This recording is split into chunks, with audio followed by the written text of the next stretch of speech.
So Michael Johnson, you know Michael Johnson? Yes. The gold spikes. One of the he was at that time the fastest man in the world. He was in the 200 and the 100. Yeah. I broke his record, by the way. Soda flex. He has created a new league. He's called it GrandSlam Track. This league hires athletes to come run at 4 track meets over a year. And then they can take money depending on if they win. What place they get, they can take home even more money. This is the closest thing we've ever had to a professional league in track and field. So how does it work? We're kind of a little at odds right now. Oh, you want the bigger piece of the pie. It's not even that. It's that he doesn't want to give me it. I've worked very long to increase my value in this sport. Okay. When he came to me and asked me to be a part of it, he gave me a number, and we said that number is not a fraction of what my worth is right now. And this is before the Olympics. We came back to him after the Olympics. I said, I still like what you're doing. I'd like to be a part of it. But if I'm not going to financially gain on one side, I have to market-wise get value from it. And at the time, he could not give me enough reason in my head to believe that I was going to market-wise get enough value from it.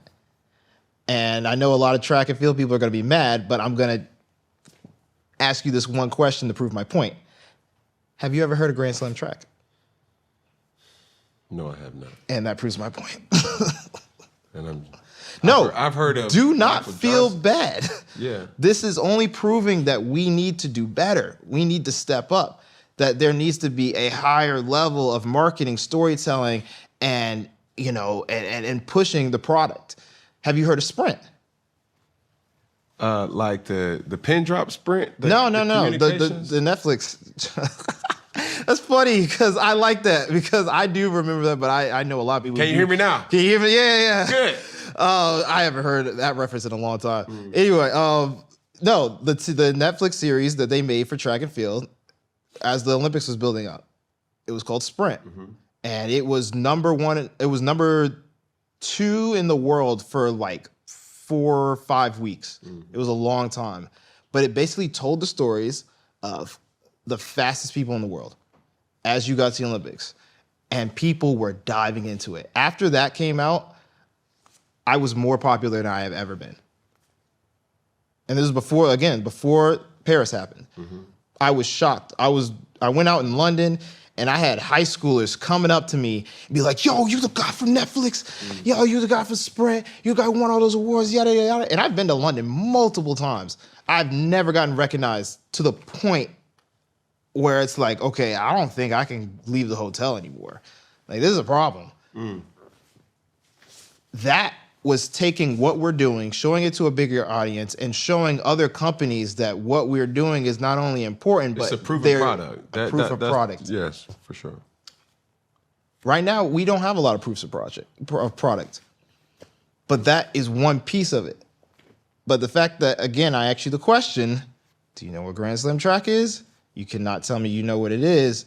Shows me that whatever they're doing right now is not strong enough for me to get my value on the side of marketing, and you're not giving it monetarily. So what would I be doing it for? I know Michael Johnson is a household name, but look, one thing I will tell you, and without knowing anything, business is business, bro. And one thing that you cannot do in business is get emotional or take it personal because it's business.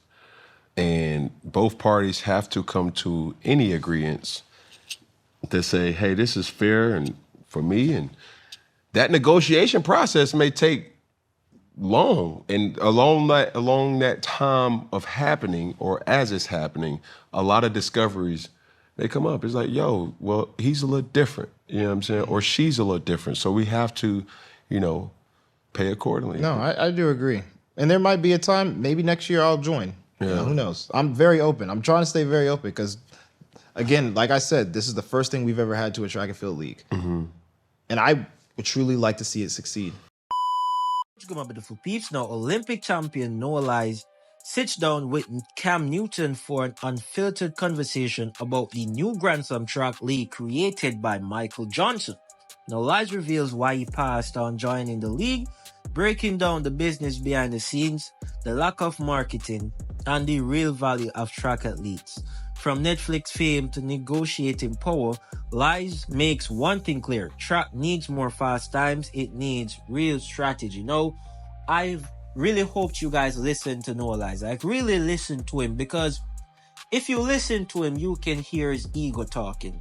Yes, because I'm going to say this. I respect Noah Lyles sometimes as an athlete, because sometimes even while he's being an athlete, he tends to go overboard. Now, he always talks about uplifting the sport, bringing the sport more highlight, and overall just gaining more traction to the sport. But I believe this was one, if not one of the best opportunity to do that through him, right? Because as stated, he always wanted more attraction to the sport. And I strongly believe that if he would have accepted this invitation to the GrandSlam track, mind you, he said he felt as if he wasn't basically getting paid enough.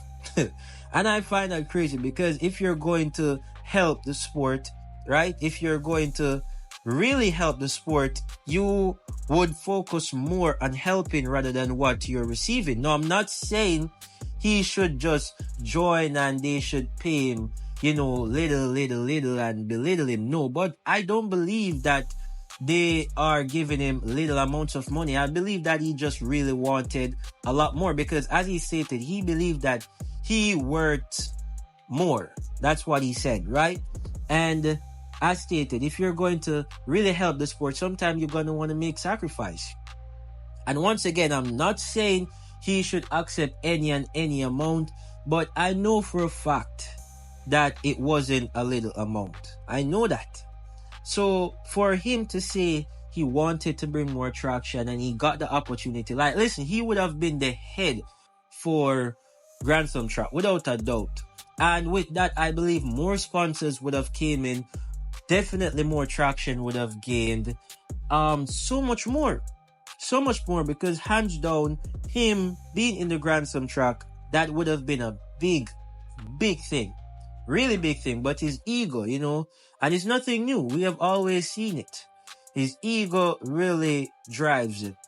Really drives him. Now, hands down, he's a great athlete when it comes on to putting down best times. You can't take that away from him. But sometimes his personality, and I'm not trying to sound hateful or none of that, but really and truly, sometimes his personality is out of the window. Let's just put it that way. But let me know your perspective and thoughts and comments down in the comment section. Let me know what you guys think. Let me know what you guys feel. Remember to drop a like and subscribe, as it helps out a lot and it'll be greatly appreciated. I want to say thank you for your time and thank you for watching. It is the boy Jam Feed, and as usual, I'm out.